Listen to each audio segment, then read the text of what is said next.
only fucking internet around where I live.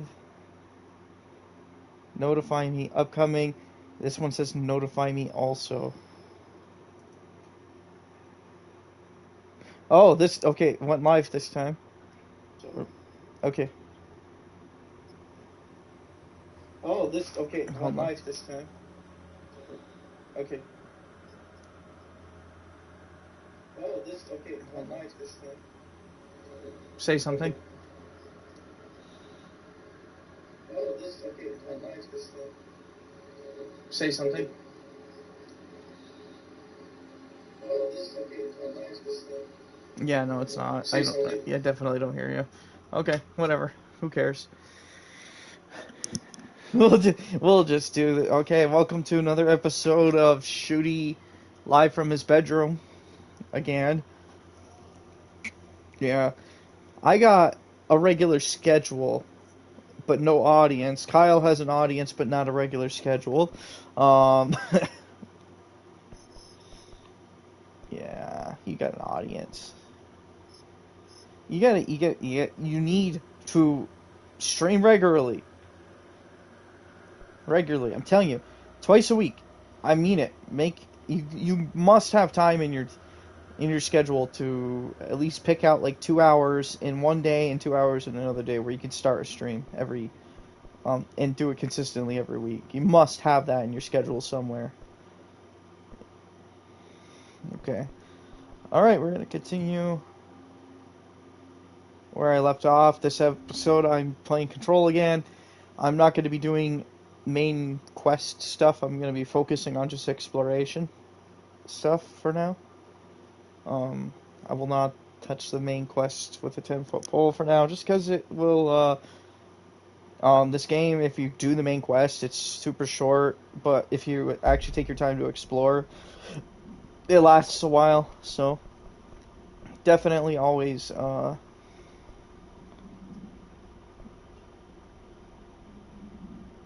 let's see here. Completed. For the most part, yeah, you do them as you unlock more chunks of the oldest house and get more abilities, because that's another thing too, is there's a lot of abilities you can't get unless if you explore. I think there's a couple abilities that are legitimately like you can't like get them unless like they're not mandatory, they're just optional abilities. I can't remember 100%.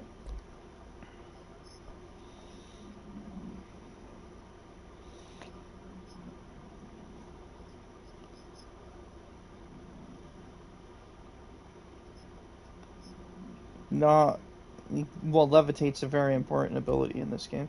All right, we're gonna do everybody's favorite segment. We're gonna review documents first. Okay. Starting in the Objects of Power section.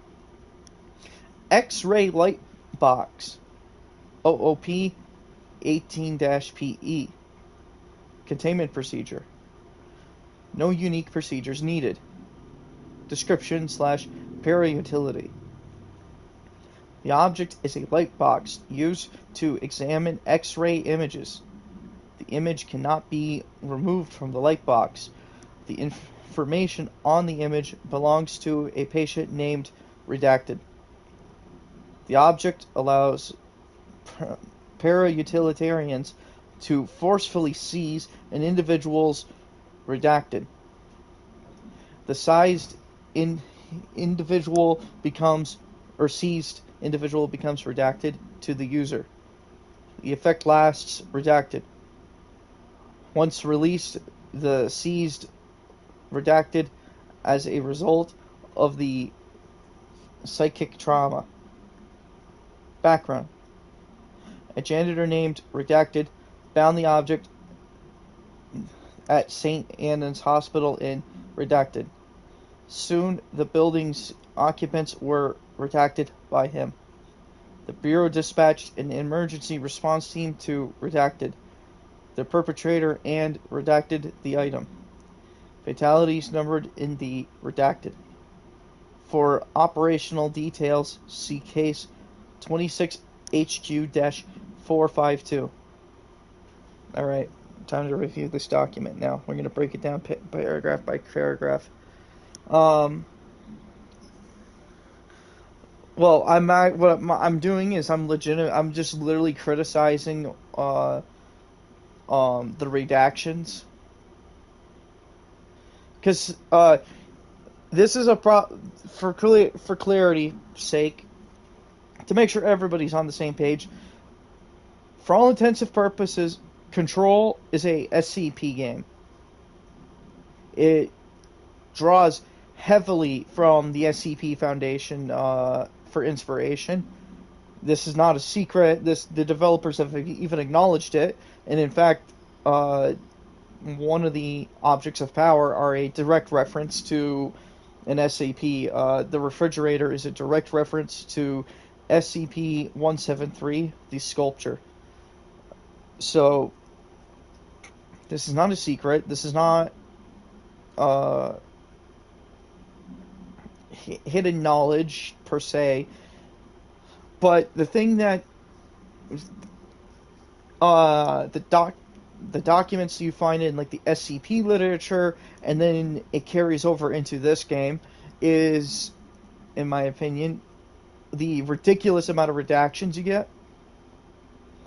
Um, I feel like a lot of them are just there's the redundant redactions. So I'll find an example for you real quick.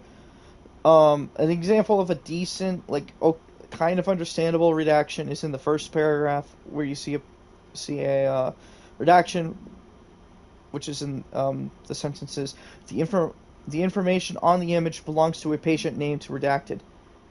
Makes a little bit of sense why you might redact the patient's name. You might want to essentially remove any trace of where this object was found, and somebody who can look at the name of the patient could possibly say, okay, well, where was this person a patient at, and go from there possibly. Which is, oh yeah, they mentioned Saint Anne, didn't they? So, oh, oh, yeah, okay. So, if anything, this was at St. Anne's Hospital. And okay, so actually that's a redundant redaction then. Redacting the patient's name is kind of pointless in some respect if you're trying to hide the hospital, which clearly they weren't. But you see, no matter which way I try to look at it, because I'm trying to look at a different angle, I'm like, okay, maybe they're not trying to hide the hospital, maybe it's got something to do with the patient. But then it's like, but but we know where the hospital, which hospital it is. Hold on a minute. Did they redact the hospital? Yeah, okay. So on the bottom paragraph, the bureau dispatched an emergency response team to redacted the perpetrator and redacted the item. So we could probably assume it's probably St. Anne's Hospital. It might be St. Anne's Hospital and then a specific location, because there might be more than one St. Anne's Hospital. But again, you gave a name, and there could only be so many St. Anne's hospitals. So if I want to figure out that patient's name, I would just backtrack through all that. So the redaction of the patient's name is redundant if we know the name of the hospital.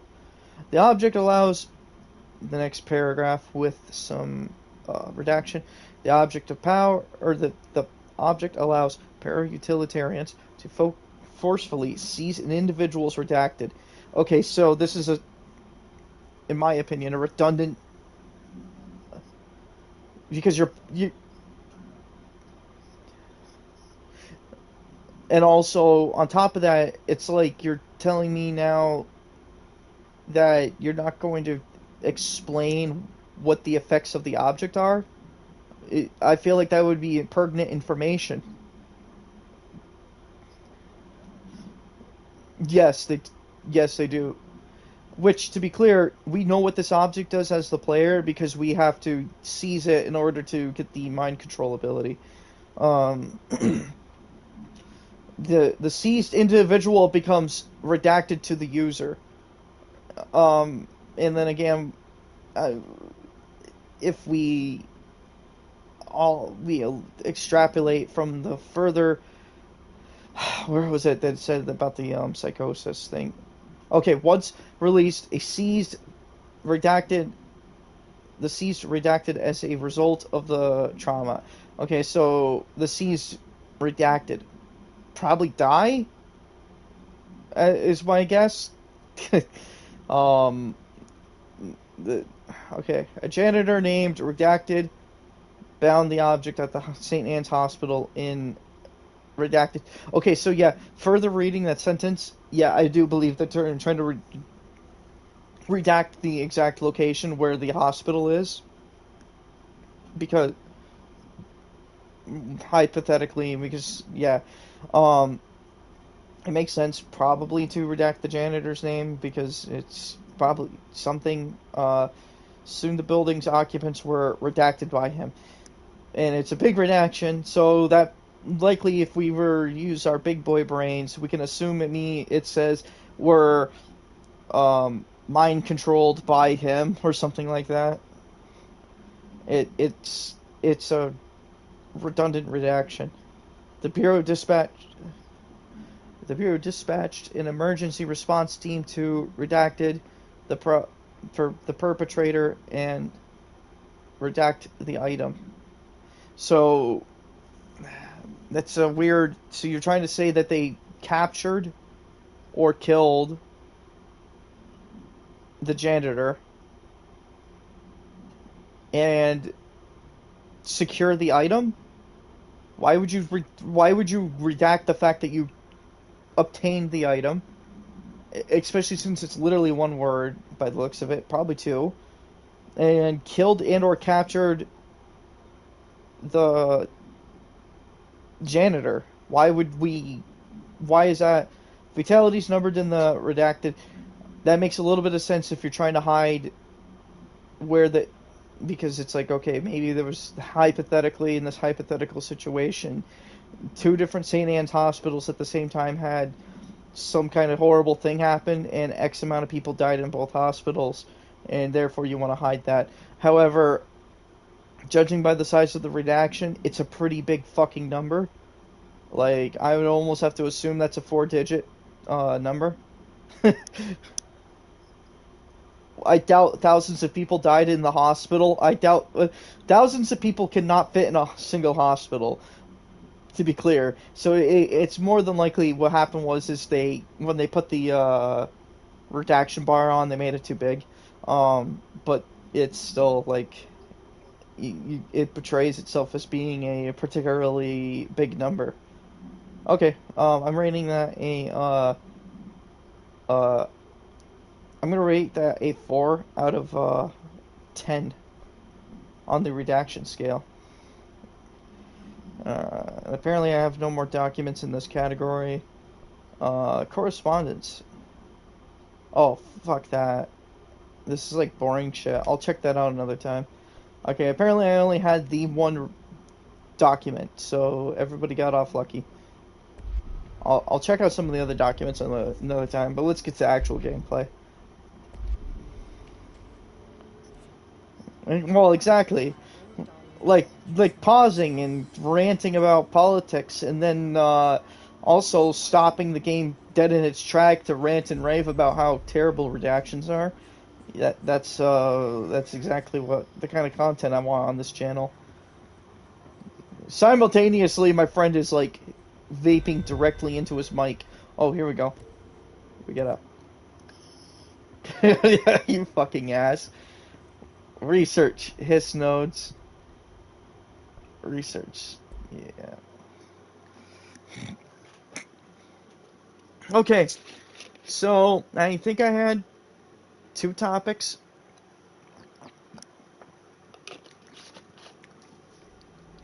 One was pro players. Uh,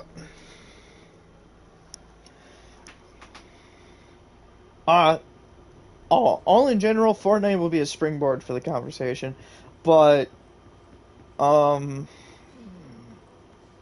I think the third one, the second conversation topic will probably be along the lines of hiss nodes.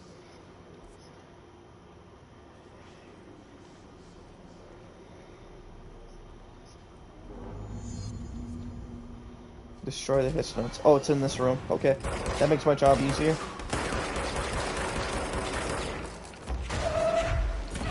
I'm trying to figure out where the nodes are, and it's in this room somewhere, apparently. So, that makes it easier. Oh, there's one right there, you see? Let's see if I can't read. Target. Oh. There's one. I can't wait till they levitate. You did not get the levitate ability? Oh. Okay. I was just gonna say, like, that'd be... Yeah. Yeah. And I wasn't, like, saying you were lying. I was just, like... I was like, oh, maybe that's an ability that you can, like, beat the game without. But apparently not, so...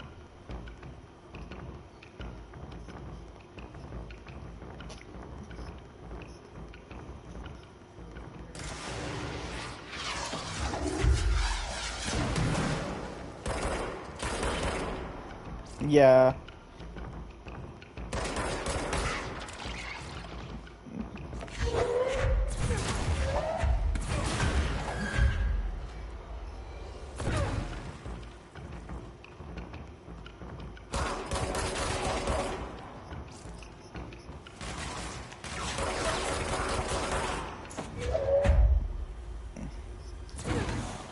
I can't remember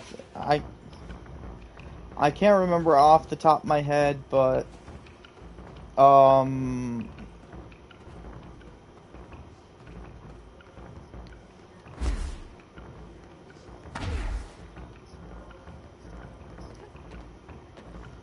there it is. This is the last note.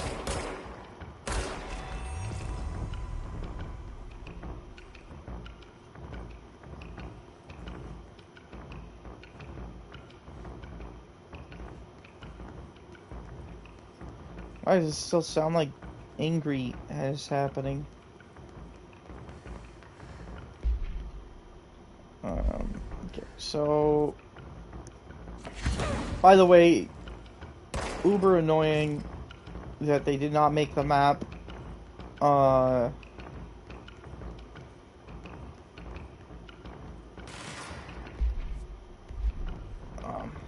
on, I'm getting distracted.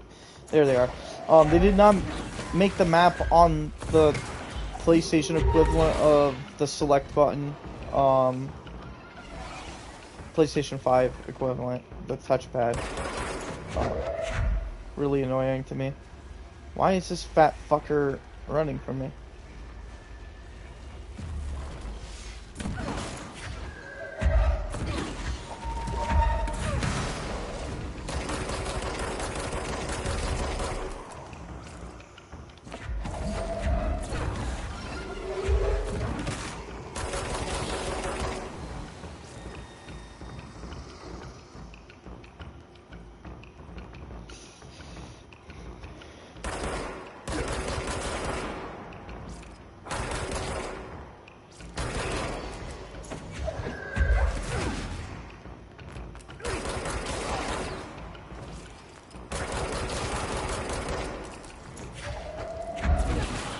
What the hell? He's healing. How? Oh, it's one of those fucking orbs. There's two of them!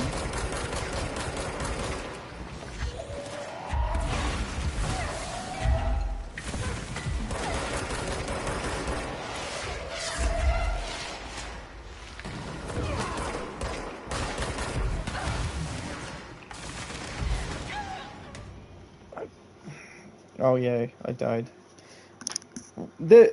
Kind of stupid that this is one of those games where you lose currency when you die. I don't understand. It's kind of weird to me that it does that at all. It's not a roguelike thing. It's just more so... Because like Grand Theft Auto does it. But Grand Theft Auto, there's like some contextual stuff that makes sense. It's like you're paying like a hospital bill. This game, it's like, oh, you fucking... you fucking die. What? Did you pay the hiss not to, like, kill you again? Or I think I'm gonna have to go to...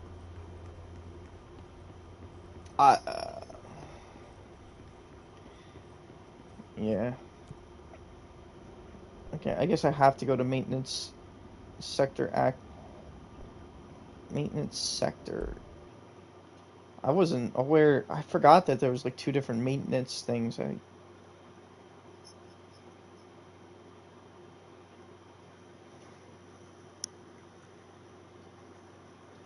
I guess I'm gonna have to go do a couple story missions to unlock a couple more areas to explore.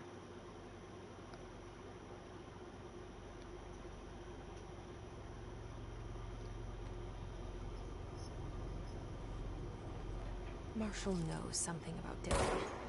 Is he here? Is he alright? HRAs first. They'll help save everyone, including Dylan, once I find him. Can you keep him safe? Like you do with me?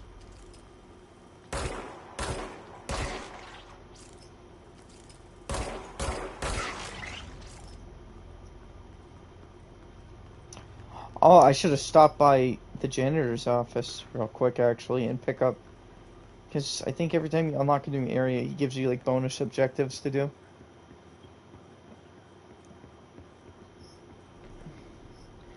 Well, they're like simple little things like, oh, there's some like mold growing in this area, kill the mold.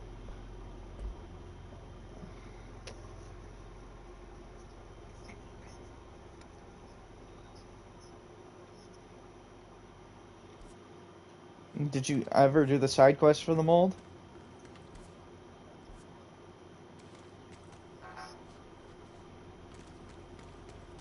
No, yeah, no, there's like more to it than that. They expanded it in the DLC.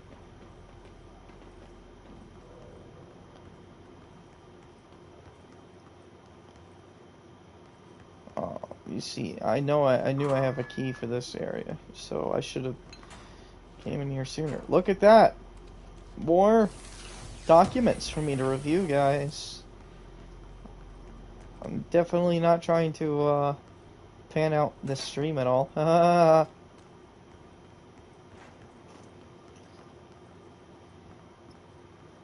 Yeah. Oh man. Think this does not go to. Oh, Ati.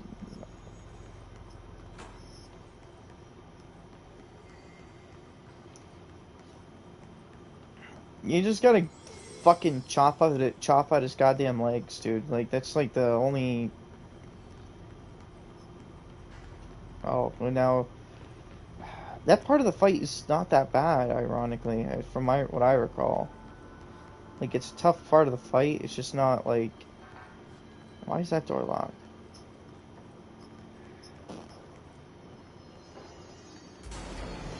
Because of course.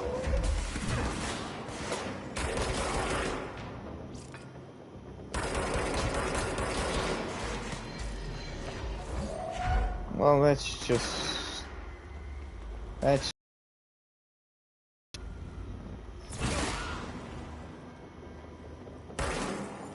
Whoa.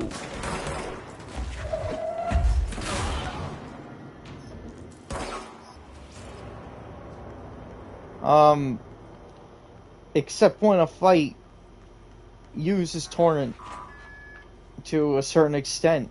the, the like kid that the giant fight you kind of need torrent to get close in the first place. I mean, you don't have to have him, but like significantly longer than it needs to.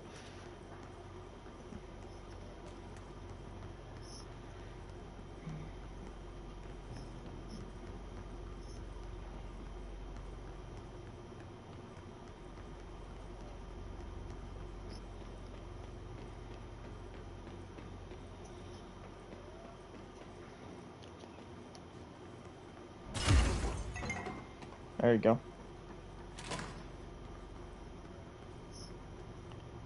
Uh, Nothing. Just ran by them. Yeah, you just run by them. They're kind of designed to just be obstacles, less and not really like enemies. Okay, thank you.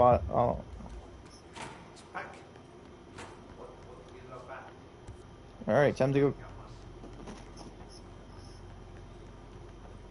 There we go. You see, I got a mission to go clear up a clog in the maintenance pipe. Yeah, well, that's why I didn't bother fighting them, is because it's a fight that's designed to just be run by. The dragon is, like, got way too much HP, and which clearly means that it's not, like, you're not actually meant to fight them, you just gotta run by. You can kill them if you want, but...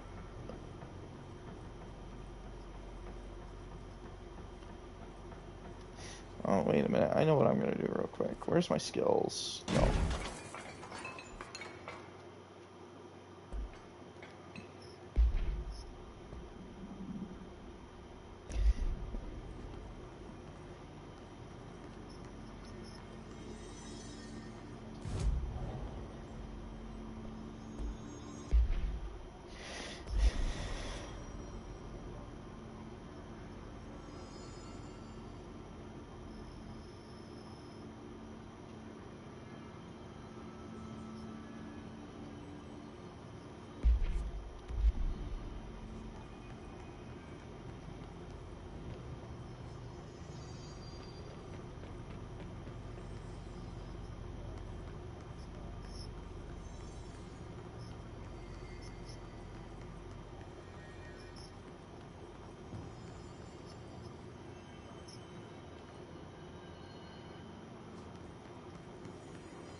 Yeah, it's it's not worth fighting them. They're so, like, they have so much HP.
Let's go to field training. A good defense. There you go. You see, you go down a corridor you never thought to go down, and now you get all new goodies and quests. Love these, like, photos. It's just like, oh, Nixon. There's Nixon.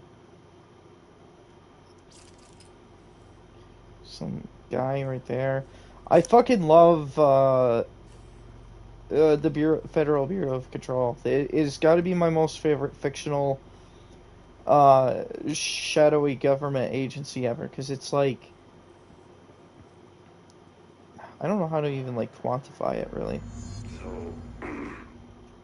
So I just read this. Welcome to the Ranger Field Training Quiet. course. The course must be completed in the specified amount of time. When you're ready to start, press the button. Is that all, or? I always did love obstacle courses. Get ready, Ranger. Course starting in 5, 4, 3, 2, 1. Go.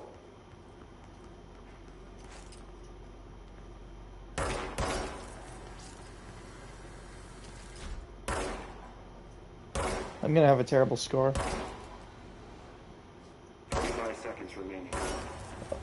Yeah, I'm doing like a fucking the training course. Oh, I think I remember. You have to go through it a couple of times to because like some of the stuff is like blocked.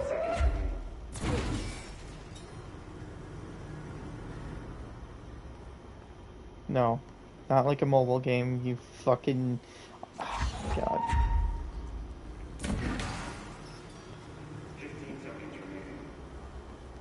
That fucking wall is that wall breathing? Excuse me. That wall is breathing. I forgot all about this. It's probably a good thing I haven't played this game in like a year or two. Because that wall is fucking breathing. Are you looking at the stream? Look.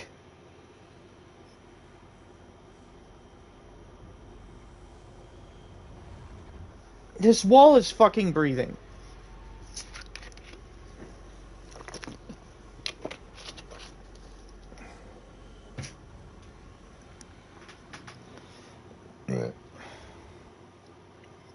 You looking at it now? It's fucking...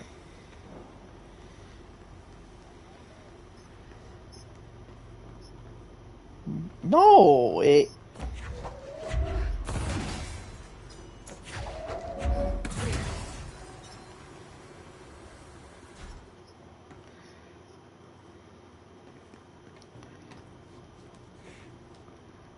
good defense.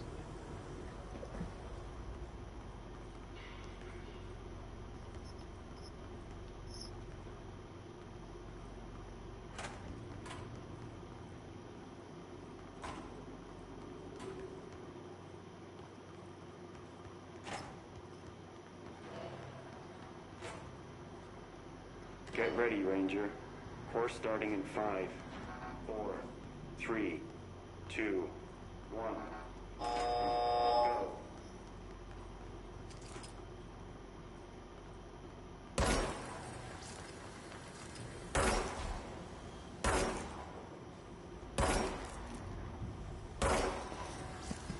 Seconds remaining. What the fuck?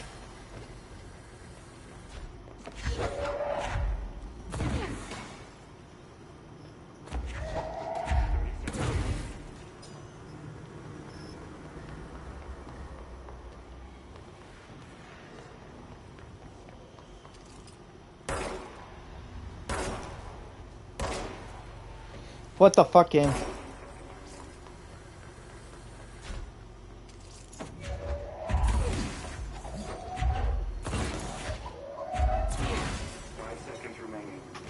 Oh, well, I'm not getting this in 5 seconds.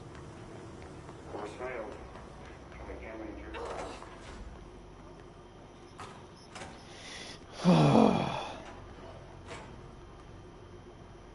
Get ready, Ranger. Course starting in 5, 4, 3, 2, 1. Go. I did? Ow.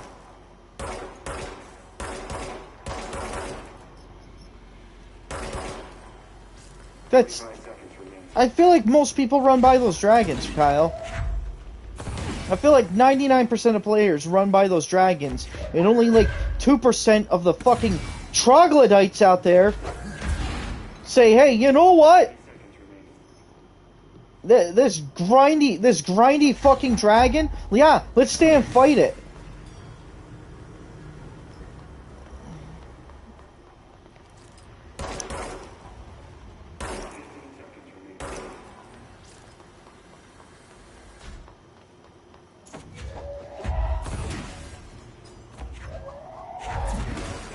Well, the dragons aren't fast. Course failed. Try again, Ranger. Fuck you, awkward voice recording.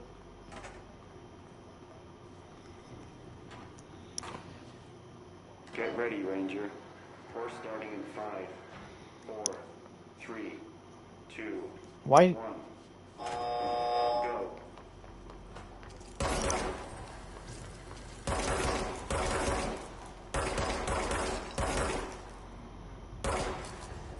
You fucking kidding, right? 35 seconds remaining. No.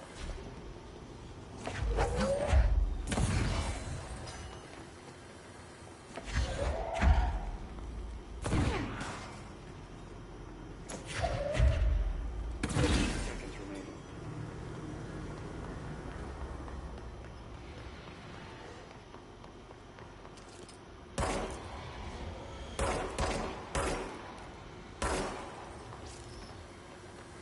Fifteen seconds remaining. Notice how I'm not talking about any of the topics I thought I was going to talk about. 5 seconds remaining.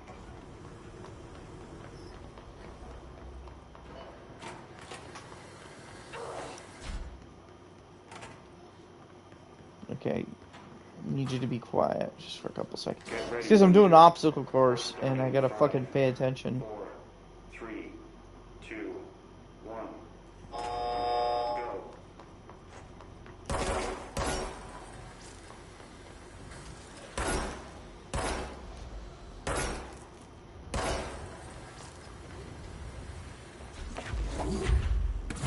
seconds remaining.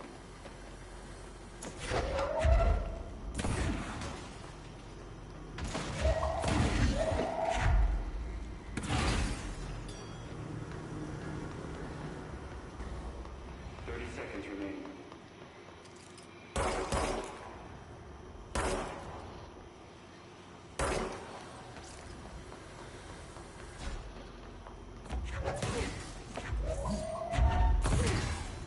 Seconds remaining.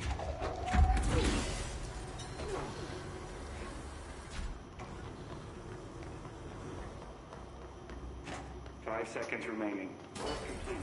I made it. Thank God. Guessing this isn't usually part of the course. Now I gotta take care of the creepy thing. It's protecting itself. I need to hit harder to break that shield.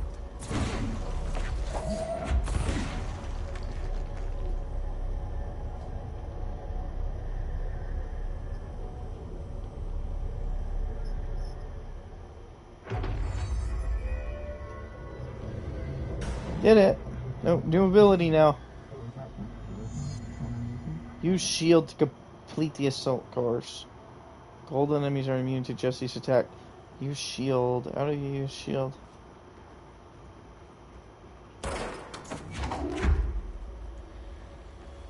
Oh, I just gotta hold the thing in my hand, I think.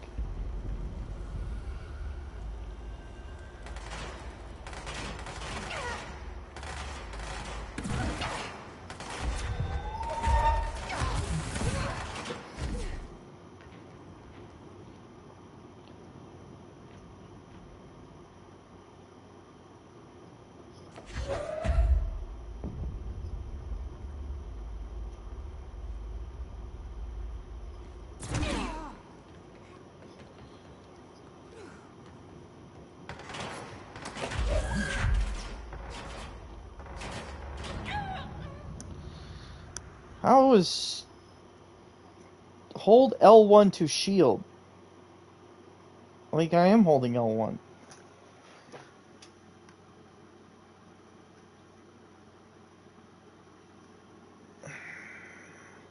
I'll be pissed if it loads me before the fucking obstacle course.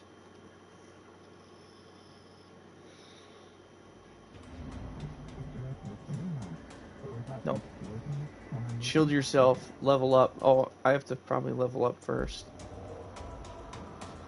Yeah, that makes perfect sense. You don't just, you know...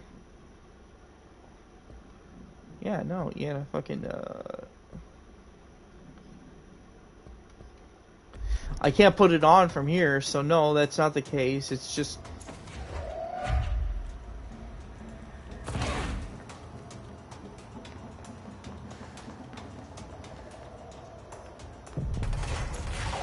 Can't do it from here. That makes no fucking sense. I must not be doing it right. Hold L1. Oh, I'm holding R1. I'm so fucking retarded.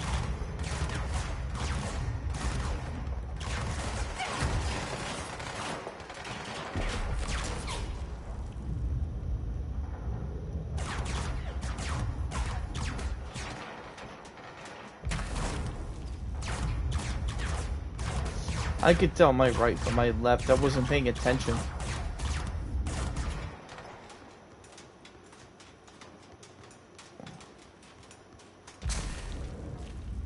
No, you didn't. You've never been funny.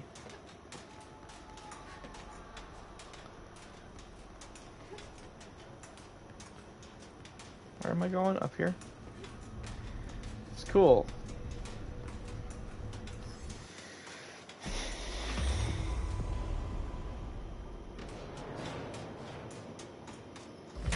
Shield.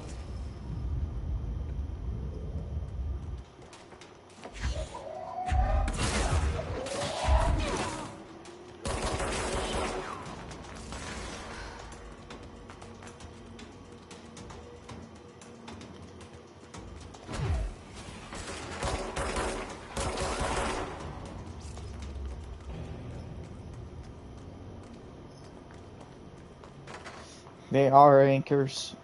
Fool.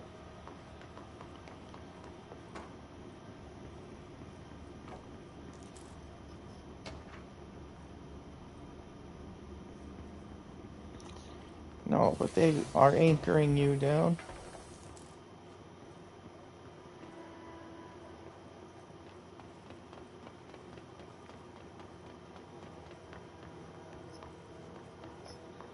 Alright, so let's actually talk about one of the topics now. One of the long-awaited topics. The video gamer scene is the one I wanted to talk about. So, how do I begin? It certainly does. I do not like, pretty much any pro gamer shit, for the most part. Streamers, I know, hypocrite. Streamers, are a big one for me. They, are streamers and pro player, or, fucking pro league guys. I want to be clear, it's not all streamers, it's just the ones who play, like, competitive games, like Call of Duty and shit like that. Yeah, Overwatch, Fortnite. Fortnite is the springboard for this, in a way, but it's honestly not even a fair springboard, and it's that it really did, like, develop a bunch of the stuff we see in the pro scene now, like when it comes to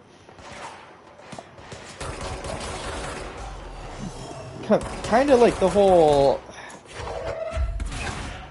I guess it's the battle royale aspect. The battle royale aspect is where it kind of, like, in my opinion, it's like battle royale as a concept has existed forever in games, sort of, but Fortnite somehow made it super popular. Like, you've probably seen the meme before, Kyle, that the original,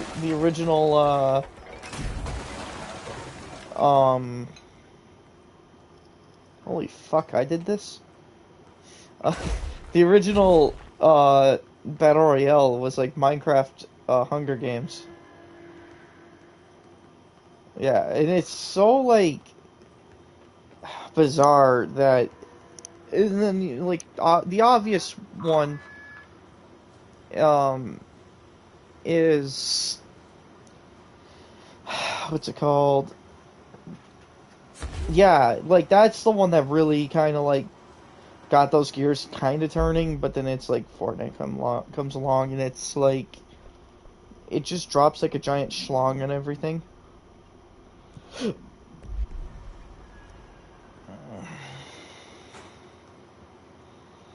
It's, oh my god, the what the fuck, my man.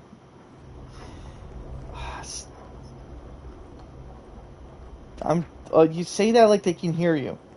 Nobody can hear you except for me. Uh, so anyway, uh, honestly, the pro scene, if anything, it really took off from Overwatch. I know, again, let me be clear. I know there was like pro scenes beforehand, before Overwatch, but I don't feel like they were nearly as prevalent until like Overwatch came along. And Overwatch springboarded that whole thing. And why am I so fucking retarded? What am I trying to get at with all this? So I feel like pro players, they ruin multiplayer games. Pro players are the squeaky wheel that gets oiled,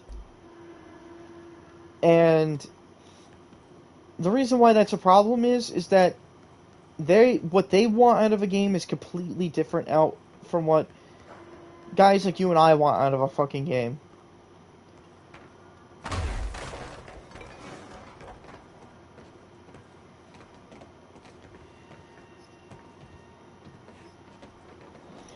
Um, to me, no, well, no, like okay, like so, Rainbow Six is actually the perfect example for me to work all this off on, and it's kind of why I will rag on Fortnite a bit, and it's not like Fortnite's fault per se. It's the whole like how it exploded and everybody decided they needed to copy it. But basically, the gist of it is that you have uh, Rainbow Six. Okay, when it first started, as not as a franchise, but as the game Rainbow Six Siege. Um, Siege started as a I'm gonna charitably call it an amalgamation of CS:GO, Call of Duty, and Battlefield. It took really good elements from all three of those games and combined them into one. We had the uh, we have like destructible environments that came out of like what you see from Battlefield, except arguably better because the ones you get out of Battlefield are they're they don't have as detailed as an environment. Like you see a lot of buildings and stuff like that, but the buildings are typically pretty empty for the most part. Um, they're destructible, but the destruction is pretty like one note. It's like blow up this wall, uh, this pillar will fall over, something like that, and like yeah, they have those like whatchamacallit events. I can't remember what they're called, but they basically completely change the map, and those are cool and stuff like that. But they're pretty like one note in terms of how like the destruction works. The Rainbow Six put more detail in its maps. Like there's a lot more furniture and decorations and plants and stuff, and then those contribute to the gameplay by making it so you have like line of sights are changed. The way the walls are destroyed, it's not just it doesn't get destroyed the same exact way every time you play per se. Um, yeah, granted, if you throw a fucking breaching charge on it, yeah, the wall gets destroyed. But aside from that, like shooting the wall and stuff like that with a gun, it doesn't destroy exactly the same every time. It can be different. This gives you the opportunity to create lines of sight for yourself.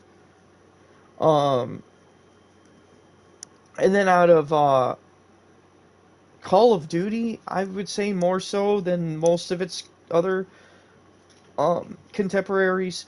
It kind of went for the tactical realism, so to speak. And when I say tactical realism, I am specifically talking about the Modern Warfare trilogy at that time, the original Modern Warfare trilogy.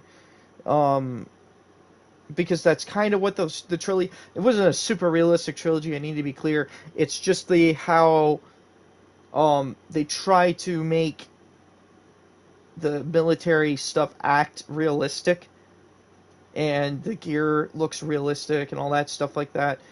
Um, you get, and they kind of pulled that into Rainbow Six for the most part. The gear is very like almost all the gear is like a realistic take. I should say vanilla Rainbow Six.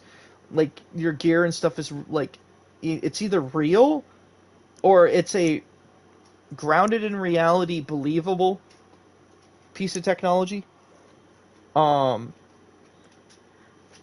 then the gameplay itself of the game is directly ripped out of uh, what is on offer in CS:GO. I'm not 100% certain if CS:GO invented the game modes that you played in Rainbow Six and in CS:GO, which are like the bomb. I'm gonna call it a 2-point bomb planting game mode, a secure the area one, and then the uh, hostage rescue. I mean, I think CS:GO has a hostage rescue mode, but I don't see a lot of people playing that. In fact, to be clear, I'm not like a CS:GO player. I can only like judge it based off of what I see from like people playing on YouTube, and usually the one I see people play is the bomb defusal one. Um, but to my knowledge, I do think they have a hostage mode, and I think they have an equivalent to the biohazard container mode that they had in Vanilla 6. But I digress. They ripped those modes out of the CS:GO sphere, so to speak. I know Call of Duty has their own version of bomb defusal, search and destroy. I know. I think they might even have their own version of secure the area or secure the biohazard container, whatever it is. But the point is as far as I'm aware, it comes out of the CS:GO sphere.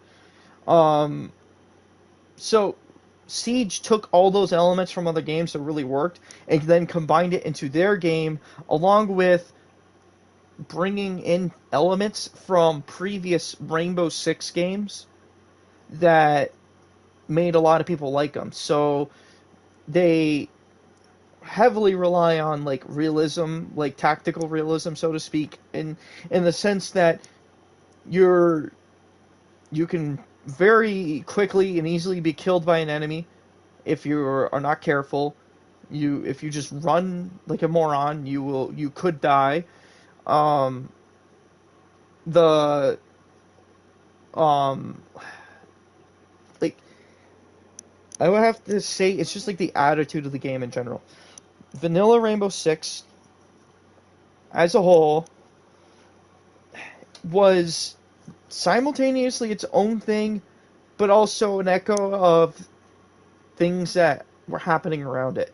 And for me and people like me, that was kind of, in my opinion, that was the draw to the game compared to other shooters. Was we had a mostly realistic, grounded in reality, tactical first-person shooter that's competitive and fun to play still. And then streamers made it popular. Now, to be clear, I'm not saying that this was an immediate death nail for Rainbow Six, because that's not exactly what I'm saying, but because in fact it saved Rainbow Six. Rainbow Six was initially let me adjust my audio real quick so I don't have to sound like I'm screaming over the combat in the game. The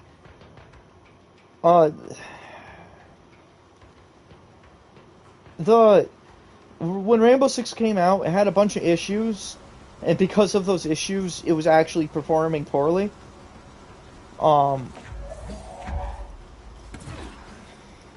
Which is important to understand as to why it's sort of a good thing that streamers and all that picked up on the game. If they didn't, Rainbow Six would not exist at all, period. Or Rainbow Six Siege would not exist at all, period. It probably would have died out, honestly. But the particular update that got people really interested in the game was, if you give me a second, I can remember. It was the update that brought in Caveira, which is, if you've ever watched any of my YouTube videos, you know she is a potent element of the game most of the time, if not all the time. And it's because she's designed in such a way that makes her really good for roaming around the map and stuff like that. And a few streamers who played the game picked up on this and they used it to their advantage, and that's what got a lot more people interested and involved into the game, was this, like, oh wow, you can like completely decimate enemies with your weapons and shit like that. And it's kind of crazy to think, but it's like the game was always like that. It's just Caveira made it popular by some weird extension. It's odd and hard for me to quantify in a genuine way, but because of that whole update, ironically, and because streamers picked up on it, it made the game more popular and stuff like that. And I feel like developers, not just at Ubisoft, but everywhere across the industry, picked up on that, and they started trying to design their games more and more to appeal to streamers and stuff like that. At the same time, Overwatch was being sprungboard into being this like very popular competitive PvP game. And therefore the entire industry also pivoted into that. And they just started designing their games to be more like Overwatch. Siege, they conveniently were already pretty close to what Overwatch is in terms of the concept of having characters with abilities and being a competitive multiplayer game. So obviously, Siege was able to work off that. The problem was for Ubisoft trying to sell Rainbow Six as this like flashy, colorful first-person shooter. They couldn't, because Rainbow Six Siege, from the ground up, was designed to appeal to the core Tom Clancy audience. So slowly over time, it took a couple of years to really take effect, but they eventually started to design the game to appeal more and more to people who like flashy, colorful bullshit, and less to people like me, who, frankly, yeah, we're in the minority, but people who like tactical, realistic, modern stuff. Um, Operators stopped resembling anything that resembled a soldier. Um, and now, to be clear, this is not the primary issue that came out of trying to appeal to a competitive audience. I will address more of that in a minute or two, but for now, um, for me personally, this is like a prime example of how the whole like pro stuff kind of ruins competitive games. But it's not the primary reason. It's just you saw less uh, games holding an identity, and I feel like now everything looks and feels the same. Like, every time you play a multiplayer game now, when it first launches, it has its own identity to it, but then eventually they start adding in the weird cosmetics. Like, now you can play Snoop Dogg in Modern Warfare 2, Nicki Minaj and 21 Savage, um, mainly because they're trying to mimic, like, what Fortnite was doing with, like, John Wick and Darth Vader skins, basically. Even, like, the Shredder skin that I don't think is available anymore in Modern Warfare 2. It's like a really... There's what? Snoop's still available, I'm pretty sure.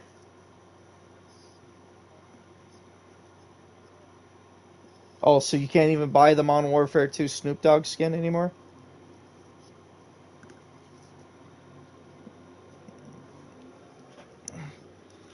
I think it might still be available. I'll have to check. I didn't even know he was in FaZe Clan.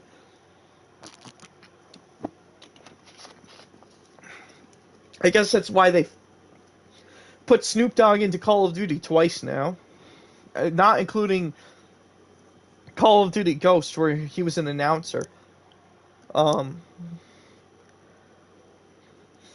um, but anyway, games like stop holding their identity, in my opinion, because of this shit. These stupid, like, weird, colorful clown textures and skins for operators and characters and heroes.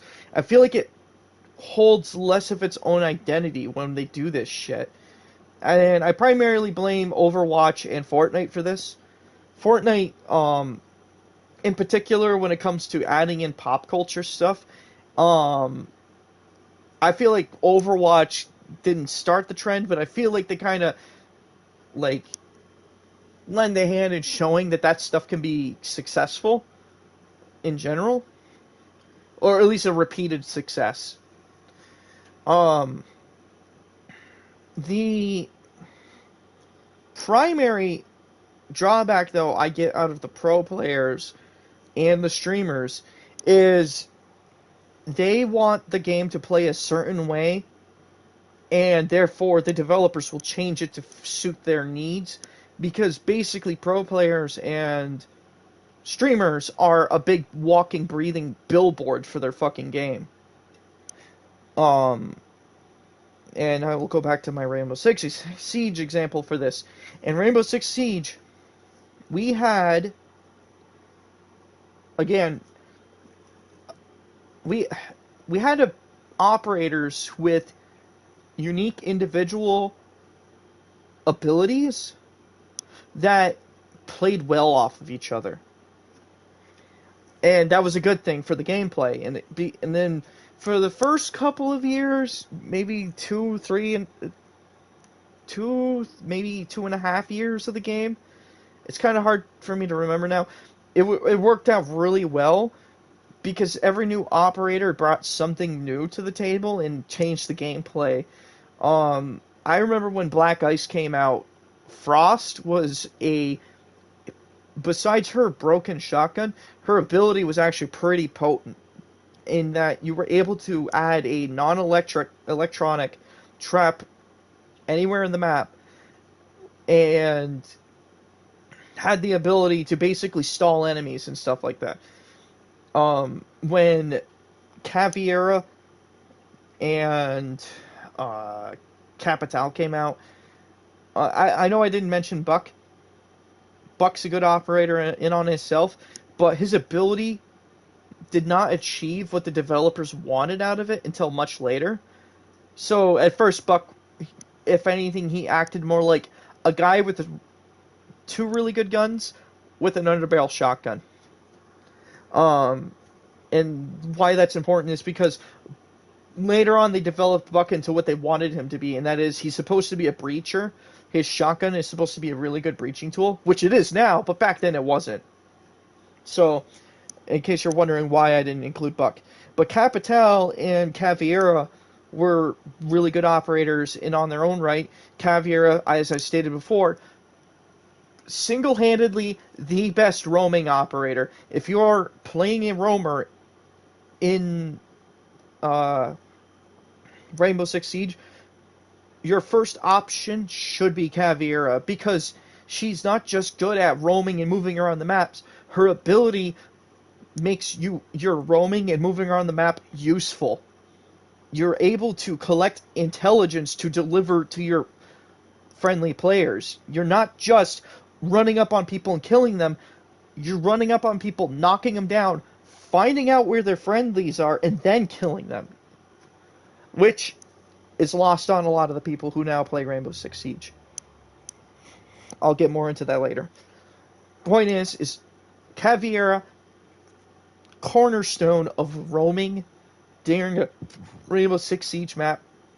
and completely changed how people play the game. No longer could you just bolt for the room. Now you have to worry about an operator whose job is to collect intel roaming around the map.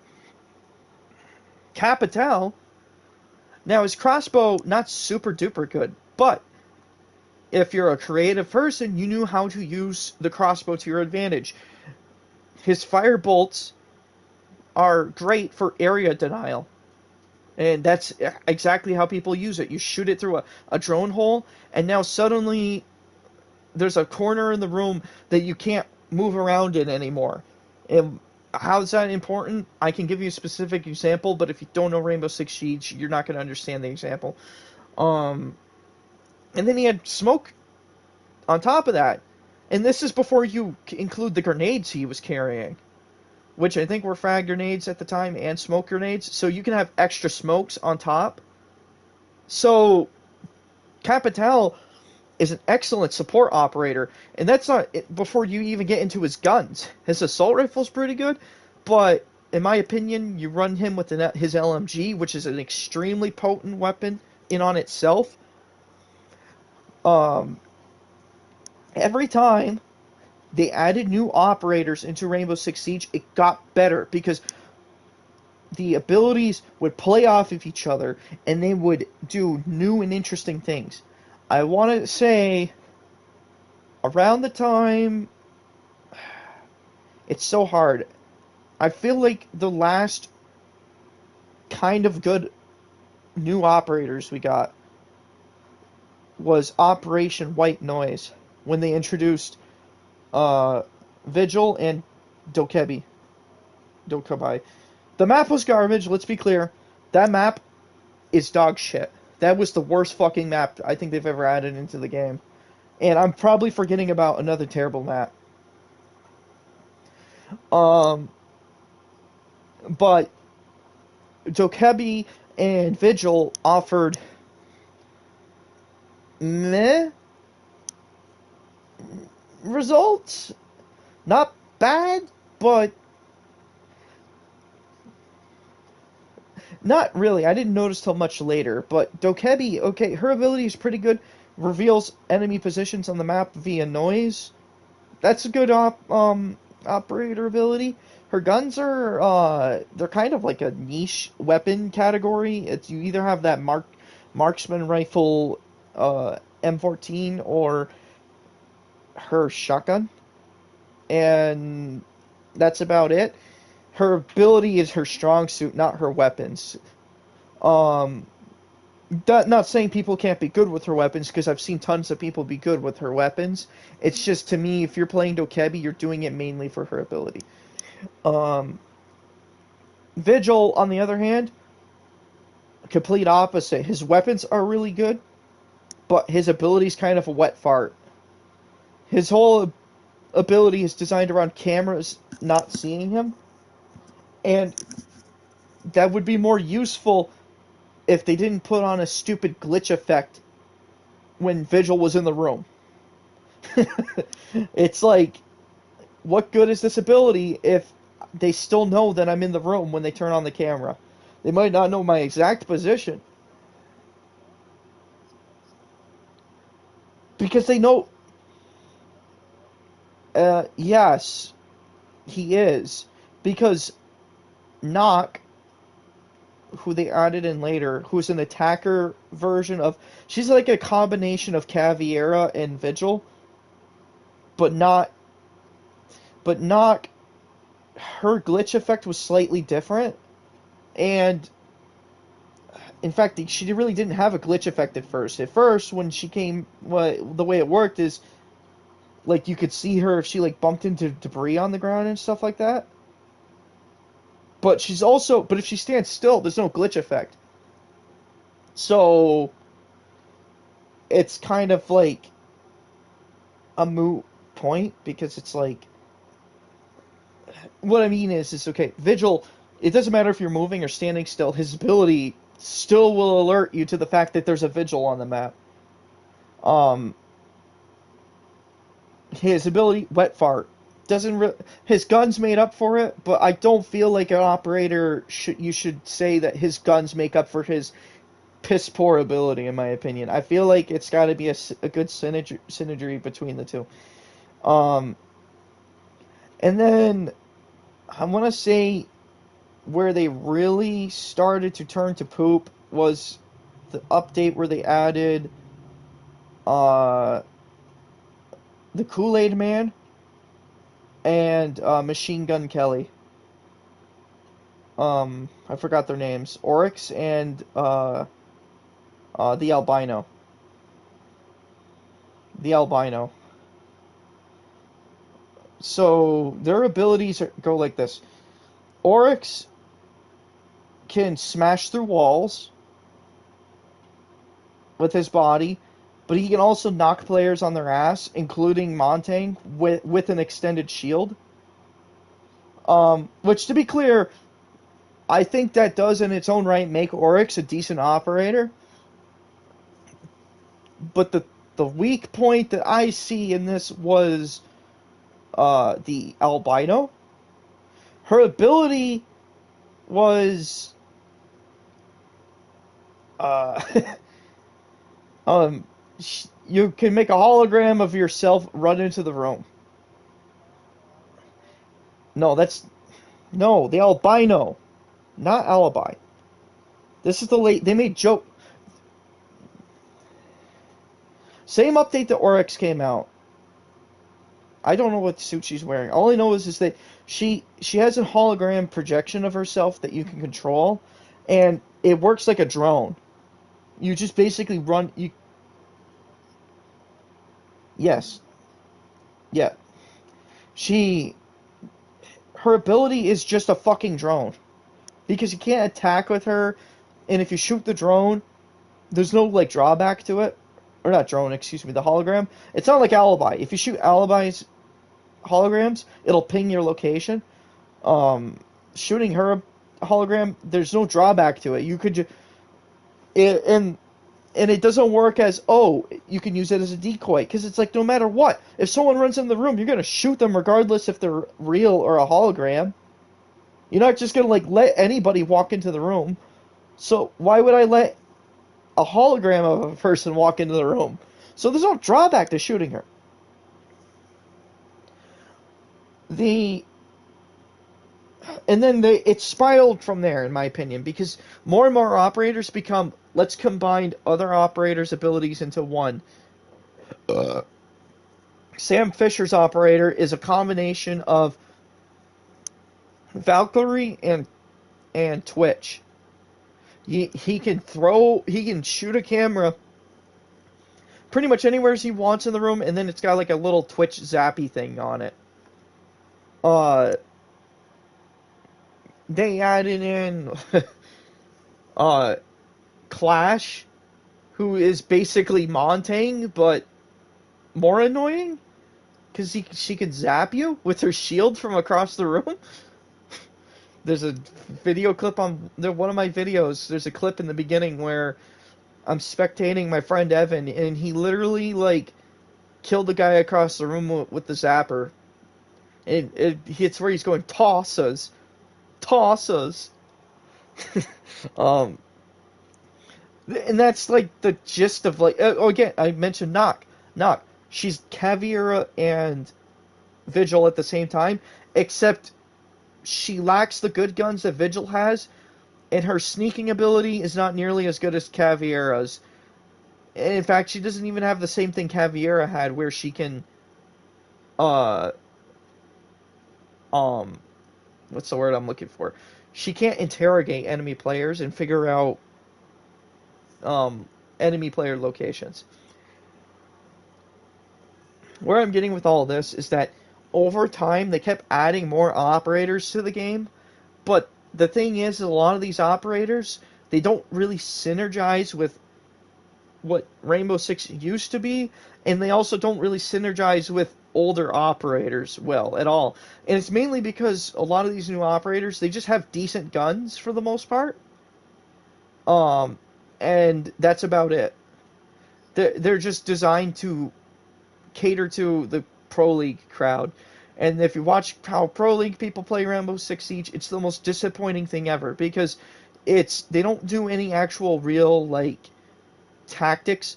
They blow open the walls at the beginning of a defense round, and then when the attackers come in, it looks like Call of Duty. They just run around and shoot each other. There's no actual like ability synergies or anything like that. In fact, they tend to ban a lot of operator combos. An infamous one, which has led to the unfortunate nerfing into the dirt of Blackbeard, is a Blackbeard Blitz combo. Basically, when Blackbeard first came out, his rifle shield was indestructible unless if you were shooting it with rifle rounds. Which, if you're not paying attention and you don't know, Jaeger was the only one with an assault rifle on defense team, and then there was Tachanka, his turret.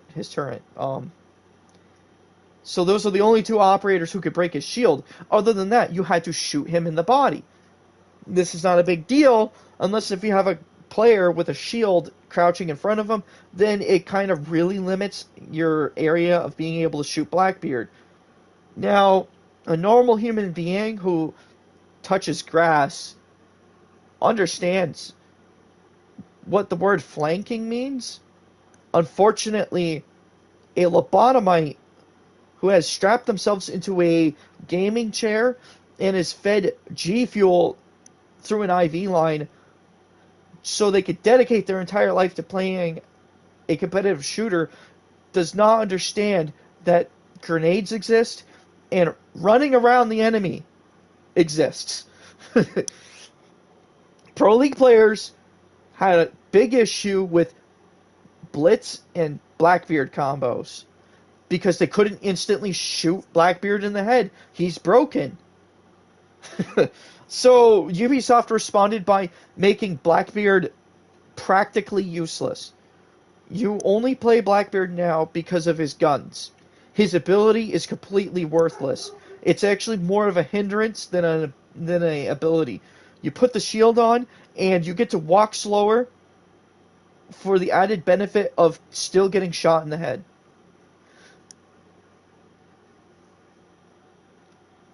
Why are we listening to Pro League players? I gotta start playing the game. Why do we listen to fucking Pro League players is beyond me. Because we literally now are in a position where in Blackbeard's not the only one. The infamous Ash Jaeger mains. R.I.P. um, and congratulations to the very few ones who still managed to hold on to that combo. Basically, Ash and Jaeger had really good accurate guns with the really good ACOG saying on it, and they decided to nerf those operators into the ground by taking away their the ACOGs. They gave both operators a fuck ton of recoil, and now they only have and now it's like they live in New York State because they only have like 10 rounds per magazine. I'm exaggerating a tiny bit. The point is, they've taken these operators and they've made them completely worthless. And it's to associate the competitive players who either stream the game or watch it or play it in Pro League or whatever. And it's to the detriment of everybody who actually enjoyed the game because now it's completely, yeah, and it's super disappointing. This is not the only game that's like this. Tons of games have this same exact issue. I'm not privy to all of them, so I will not go into those examples. I think the point stands, though, that, we all suffer a little when a developer listens to somebody who lives on the video game for a living. Kyle, you want to rattle off some thoughts that nobody will hear?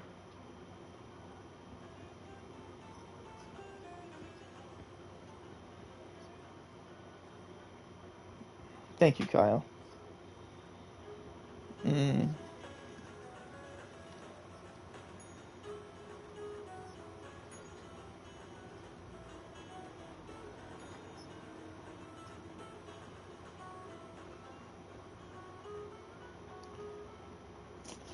Well, I know you haven't been doing it for an hour, but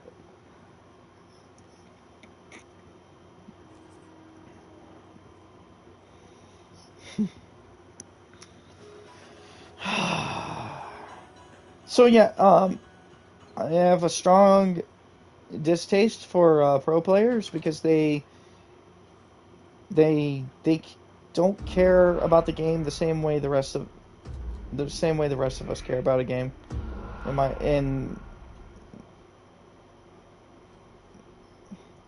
And they just kind of ruin it. It's not fun to fucking play games, competitive games anymore, because it's all catered to those kind of people.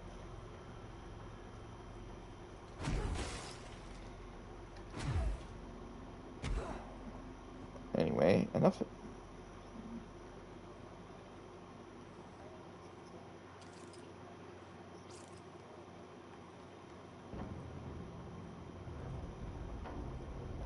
I have to go back to the pump station.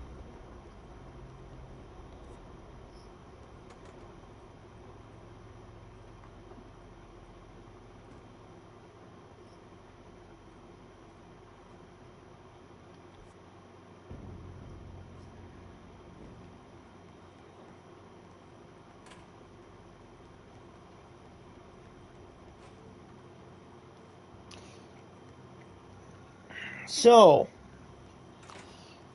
I think I've talked everyone's ear off enough about that topic, but not effectively. Which is the goal of this, is to not actually get anywhere with my conversations, I suppose.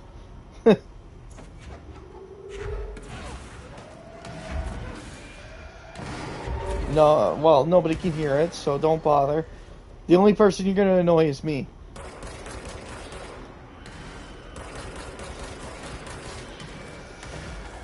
We got a guy working for us now at GXO, Kyle, that I swear is your cousin.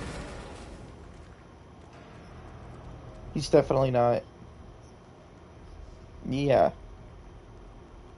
He's definitely he's definitely not your cousin. I already asked him if he had a cousin named Kyle, so definitely not related.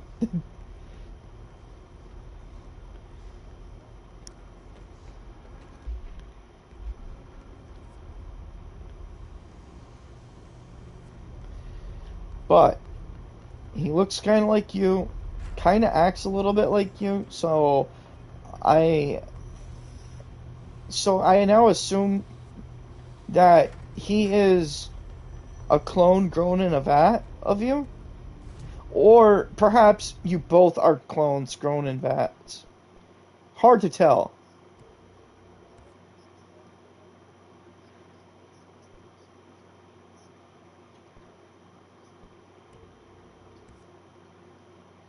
I'm glad my audience can't hear this.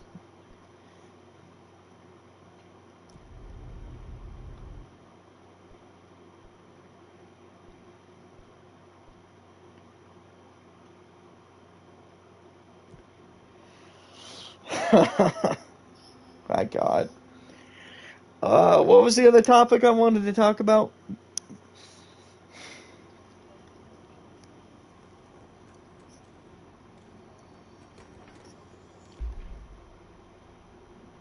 Oh yeah, it was like me being terrible at Pokemon, I guess.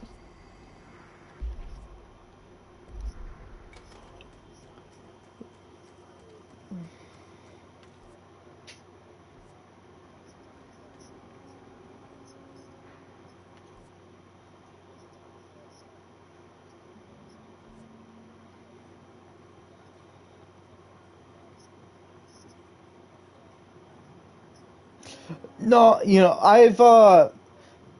I've heard from not pro players plenty of times before that is exactly how you do not play the game. Is you do want a well-rounded team. You want your team to be able to handle many different situations and stuff like that. To be clear for anybody who may end up watching this, the way I play Pokemon is my starter Pokemon is basically my only Pokemon.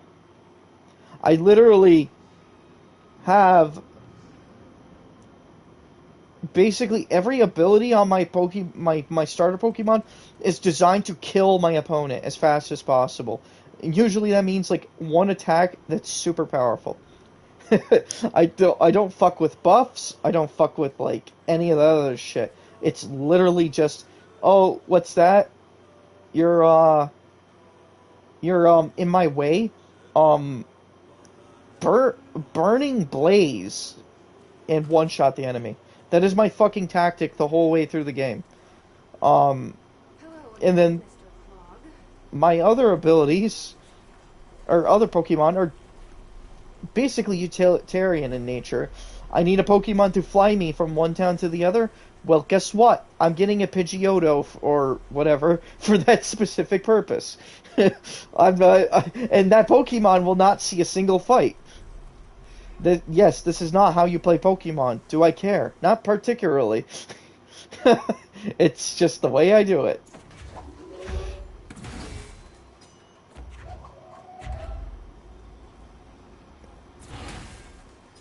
I want to try that. I want to actually try that. I know it sounds stupid, but it's like I want to do it. I do.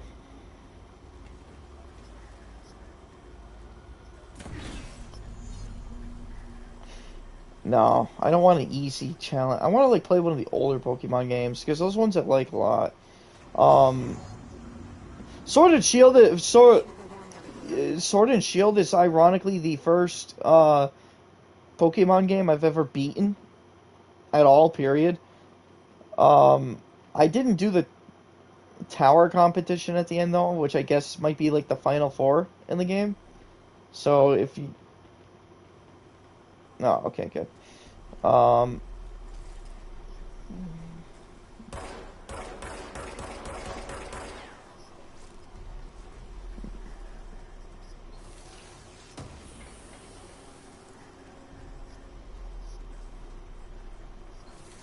yeah, so I have not touched that tower shit, but regardless, I have. Oh, I can just shoot it anywhere.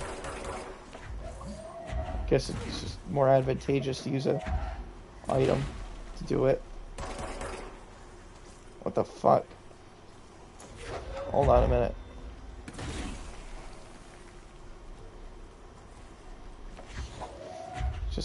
I'm just concentrating on these little blobs of bullshit. Anyway, Goodbye, Mr. Clog. I sincerely hope we never meet again. so anyway, um, where was I? The, uh, Sword and Shield's the first Pokemon game I've ever played with a, relatively speaking, well-rounded team. And it's because of the system they put in there where it shares XP across all the Pokemon. So, you know, I know how people feel about that. So it's basically I'm saying I've never actually like had a well-rounded team before. Ironically, it's come in handy in terms of actually giving me like a legitimately well-rounded team, so to speak, in Pokemon. The shared XP thing, like normally, or to be clear, I didn't have like a type for every situation, but I did have like some heavy hitters and then some stuff that can do some other stuff. Come to think of it, the team was not really all that well rounded. It was just a bunch of heavy hitters. It's like, how much damage can I do at once? Oh, that much?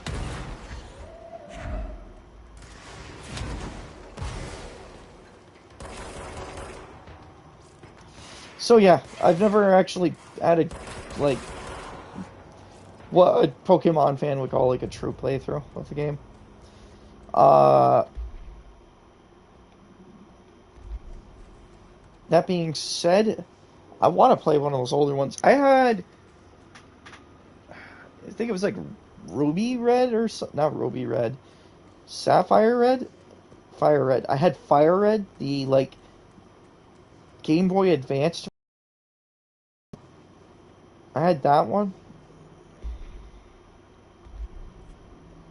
Oh, I see. That elevator brings me back.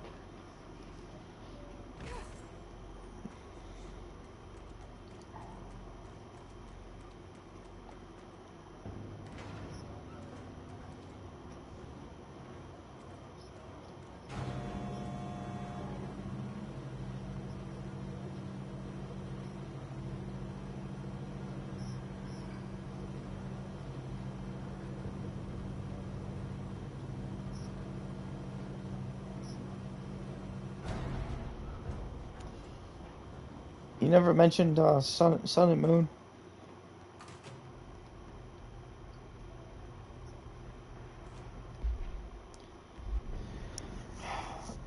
I the one game where I had like a ton of fun in was Platinum, which was like Pearl and Diamond's like version of Yellow.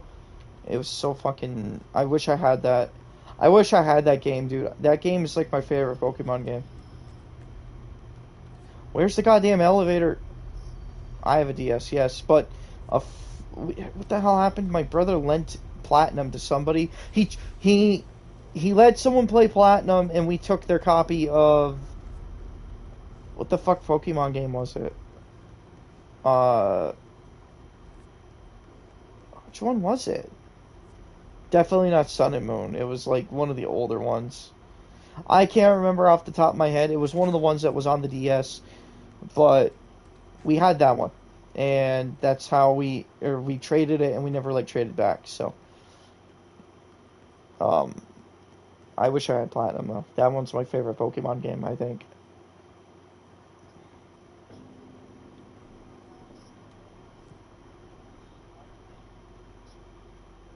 I know what you're talking about.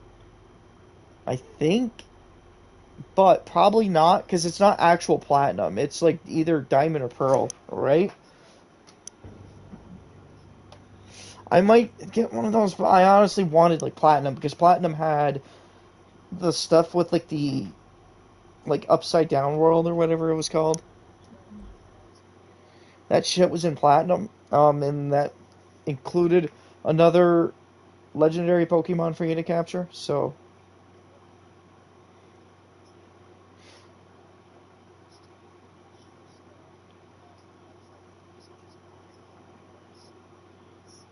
uh,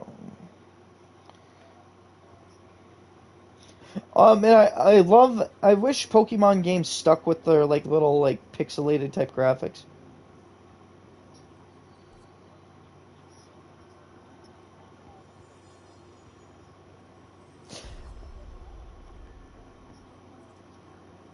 Yeah, well the thing is like it, it's not like the developers know how to use. I don't know why I said it like that. I know what I need. A drink. Give me a second.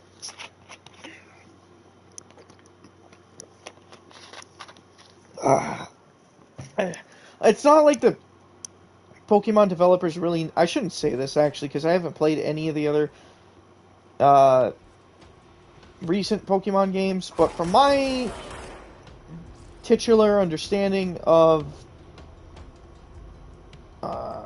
Pokemon, the developers don't seem to actually have a grasp on how to utilize a 3D environment. Um, they just kind of like from Sword and Shield in particular, it's like oh we're gonna do the locked in camera thing, except for the Wild Zone for some reason. Like why? Just make the whole. It's like that's so fucking lame, guys. 3D games are awesome because you can see everything, and it's like, oh no, we're gonna make it so you can't look back here, and then they don't. It's not like the cities are like were like well fleshed out, anyways. It's like why not have like very fleshed out towns with like tons of shit to do? Like, I want to feel like I'm walking into miniature versions of like Los Santos. And I'm not talking about the gritty like realism or the crime stuff. I'm talking about like there's just tons of like, oh look, you can go play fucking foosball over here, and in this town, like, you know, like for instance, you have an entire town and everybody just loves sports in that town, right, or something like that. So you go to that town and there's like tons of sports you can do, like you play like basketball or soccer or some shit like that. Then you have a town where maybe they're like motorheads, speed demon types. Like they just love like racing cars or motorcycles or some shit. And I know that shit exists in Pokemon. I like every game has like a car or something like that at some point, a motorcycle even. One of the enemies in one of the Pokemon games, I remember they had like their whole shtick was they had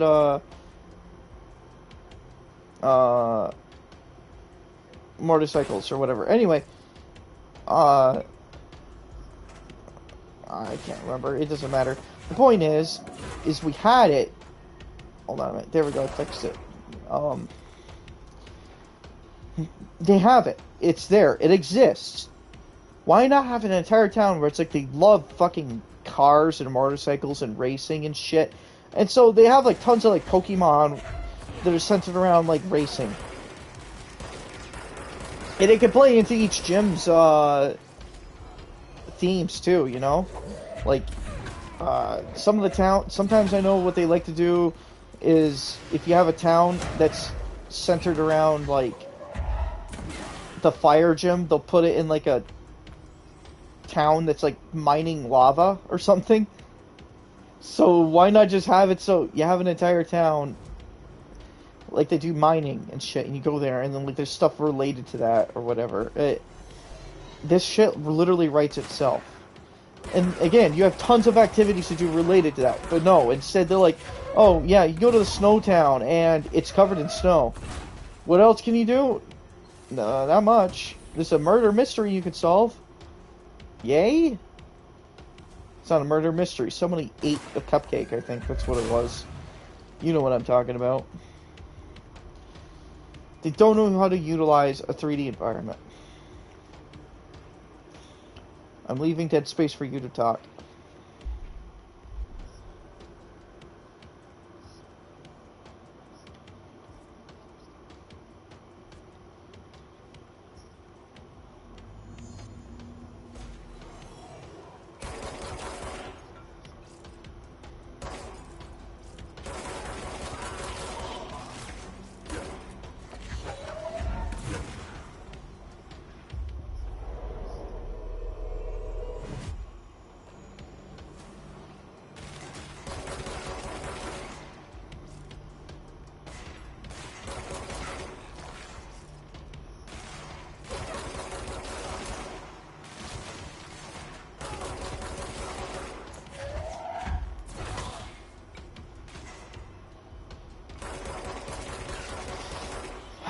The raids were kind of disappointing to me.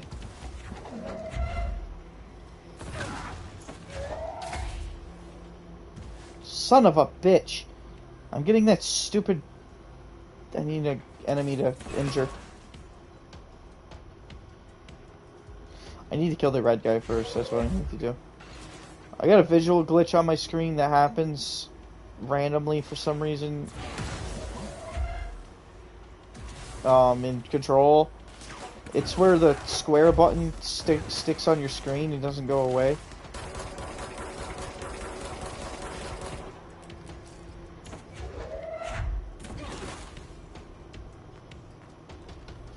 Yeah, well, this is on the... They actually don't have a PS5 version of the game, so... I'm getting annoyed, because... The fucking health orb...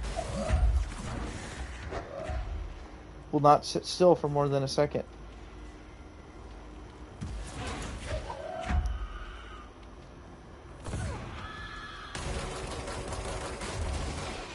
No, once you kill it...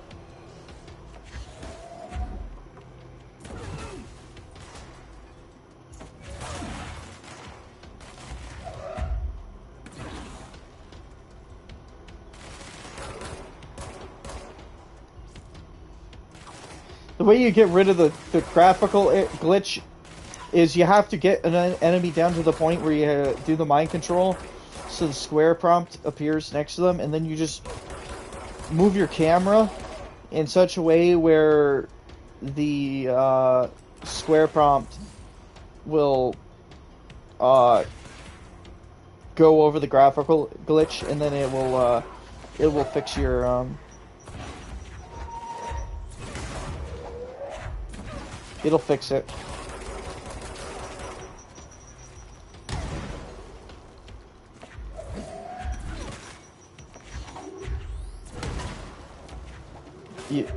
No, I figured that one out on my own by accident. Because the glitch would appear, and then it's just like, I fucking moved my camera over an enemy who happened to have the prompt up at the same time, and it fixed it. And that's how I figured it out. So if you're... So if you ever find yourself playing Control again, that's how you can fix it.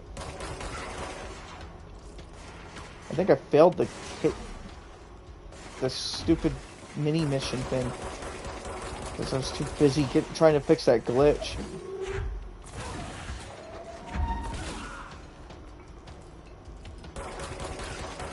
Shut the fuck up. God damn it, Kyle.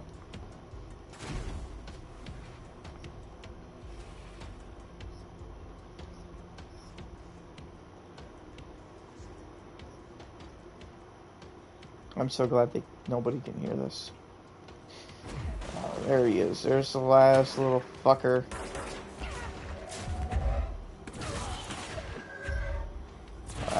I feel like that if anybody watched this back in the future, they'll just have to automatically assume that I'm a schizophrenic and that I'm talking to a voice in my head. Yeah, I hope that's like someone's interpretation of this in the future.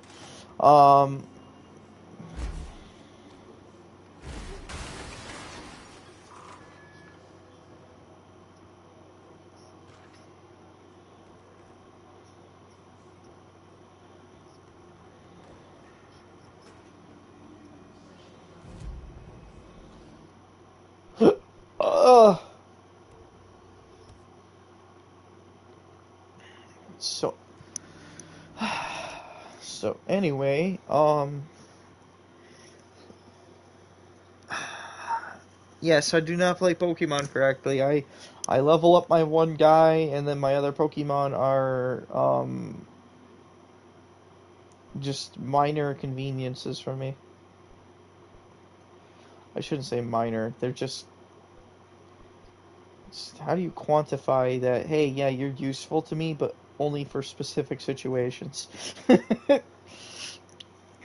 I care more about trying to collect them all. I got a fuck ton of them in my uh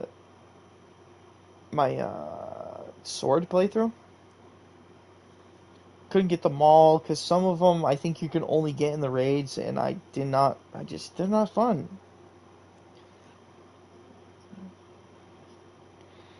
That's the other issue. I had I'm like, well, I thought I did. I don't know if I want to get into this on stream, but okay, I'll without naming specific people. A friend of mine or whatever. I thought he was into Pokemon because he was playing like Sword and Shield and stuff. Or not Sword and Shield. He was playing Sun and Moon. So I thought he was into Pokemon.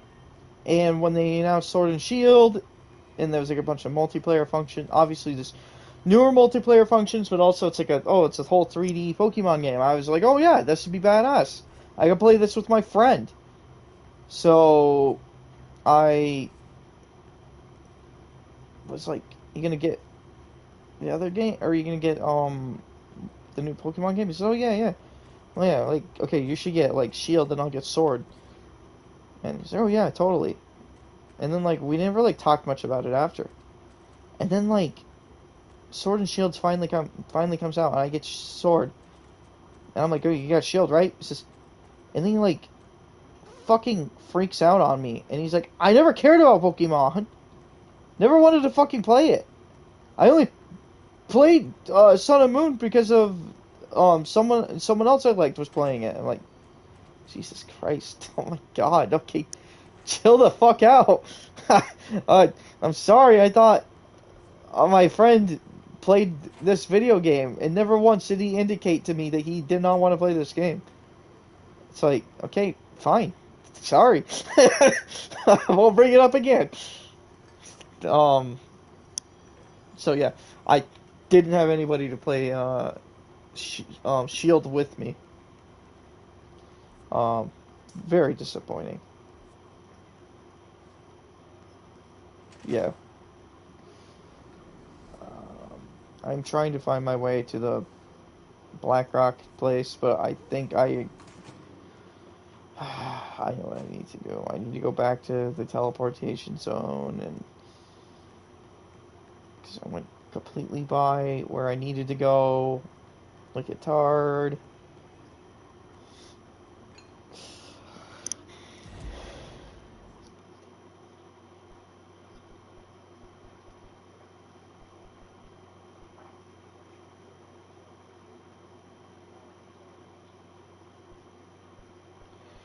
Okay, I know what I'm gonna do. I'm gonna go all the way to executive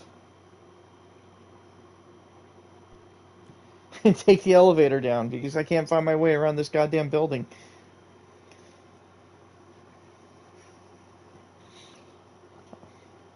I will rant and rave about how much I love the oldest house and then simultaneously complain that I'm too stupid to navigate it.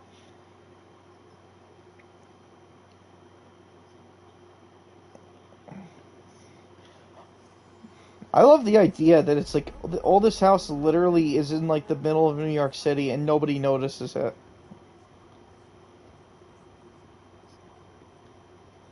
Well, no, like people physically cannot perceive the oldest house.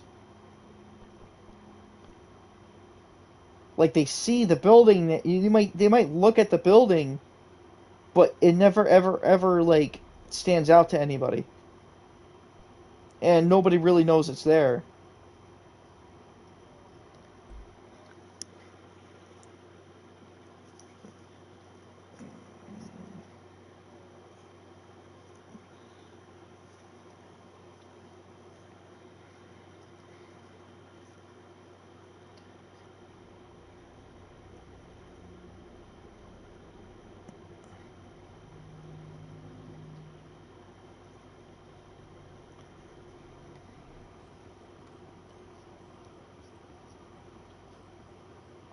Well, it does like in the interior it's very clear it's its own like separate reality because like they have like the whole thing where it's like they